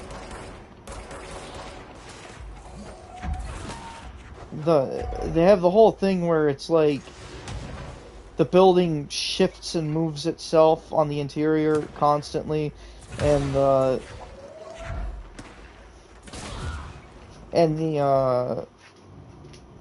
it's also like there's like chunks of the building where it's like way too big to possibly like be within the concrete exterior of the oldest house. So it's like, oh yeah, you go inside and its own separate reality is in there.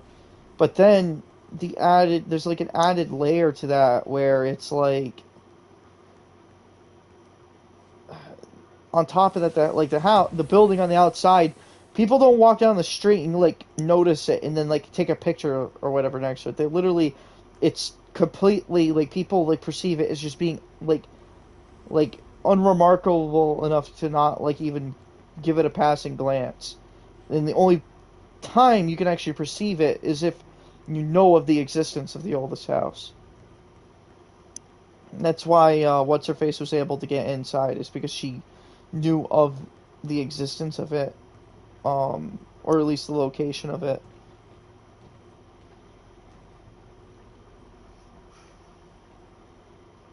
Why did I come up here? I forgot. You gotta go through the thresholds. Shut the fuck up.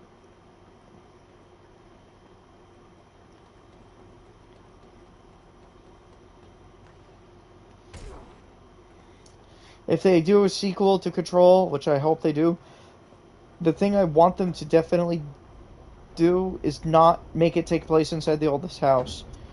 Control has to expand its world and not be centered around the happenings of the FBC's interior. It's got to like the next one should be like they go to a town where something weird is happening and you have to stop it. Like that would be the coolest fucking shit. Like they could even tie it in more so into Alan Wake and have it so Okay. We need they to find a travel way to to Blackwell processing. That's um where Marshall said we'd find the I think it's prison. Deer or something like that. The fictional town that um yeah, Bright Falls where Alan Wake takes place. Which, if you didn't know, because you might be a troglodyte, um, Control and Alan Wake are a shared universe.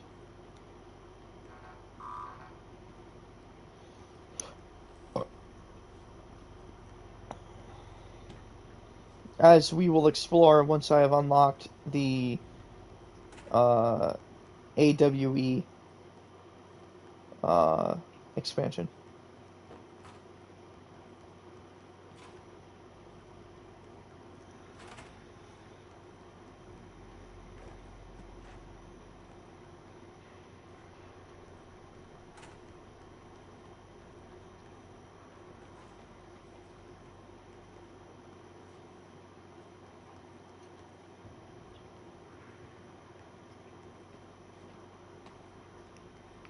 Oh, it's perceiving. Oh, that's okay. I see.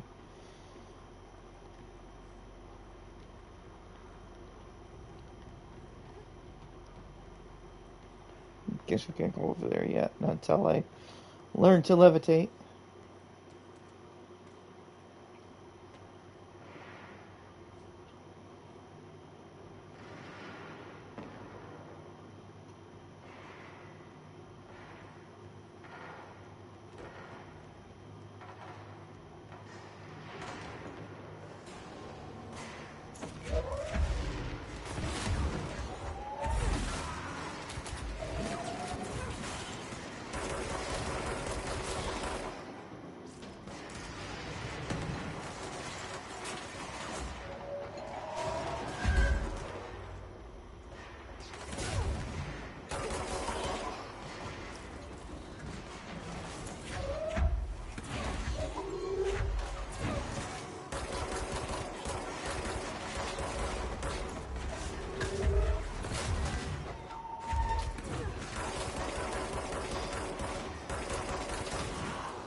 Oh boy! Here I go.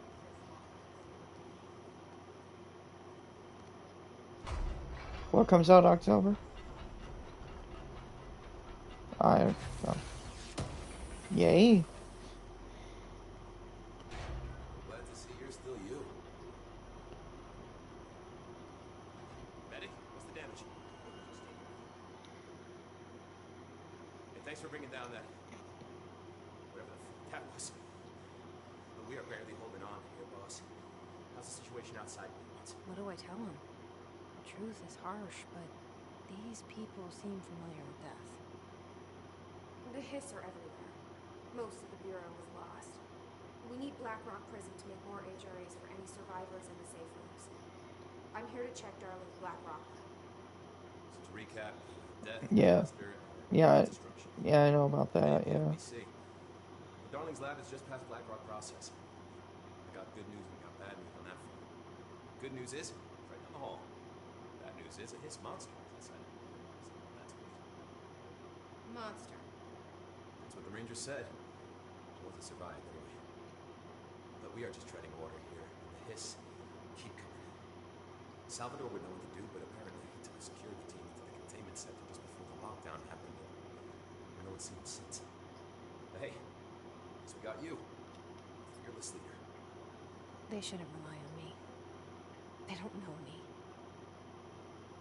They don't know how I've failed people. You've done a good job here, Arish, but you should take your people and get to the base and executive. You can regroup there. I'll go deal with this monster. I'm getting kind of used to them. Aye, aye, Finn. Be sure to put a bullet in that thing for me.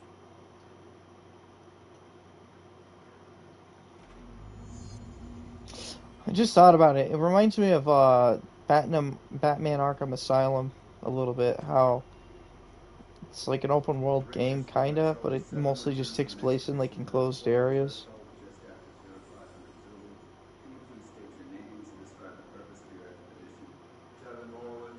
It's a cool patch, kinda.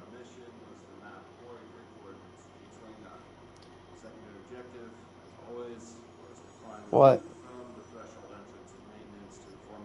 No. It's not a niche market, you fucking... What? If you physically capable of contributing to a conversation.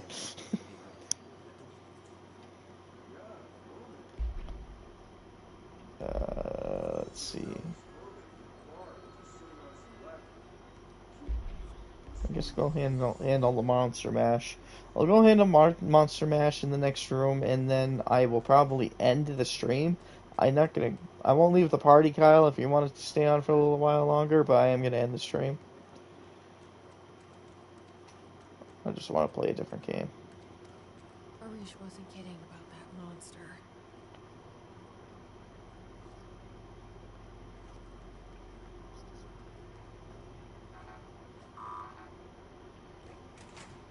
You showed me the HRA when I first got here, and the machine that makes them. Can you help me find a prism?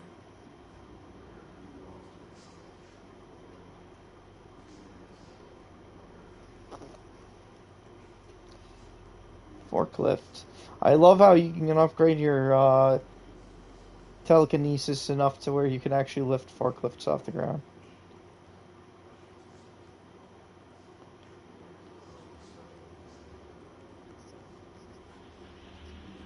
Yeah. You Shit! They're shattered. Not a single prism left. What the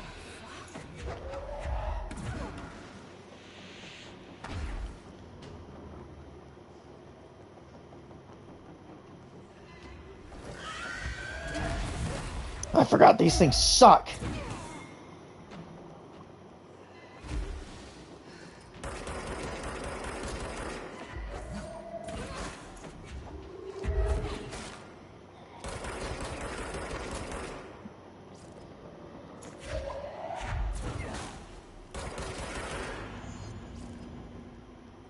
Let's hurry up and find Darling's lab.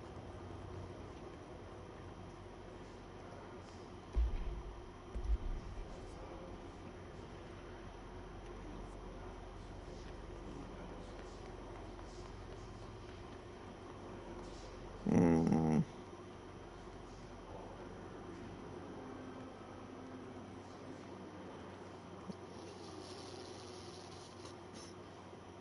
I'm gonna find a save point and get the fuck out of here. God. I thought that Monster Mash should be a little tougher than that, but it took me just a couple seconds to kill it. Hey, remember the deal. Kill a hiss, I buy a shot.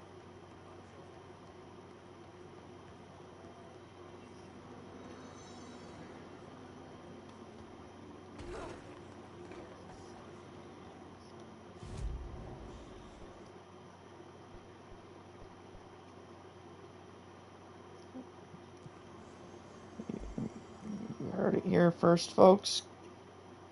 Kyle supports slavery.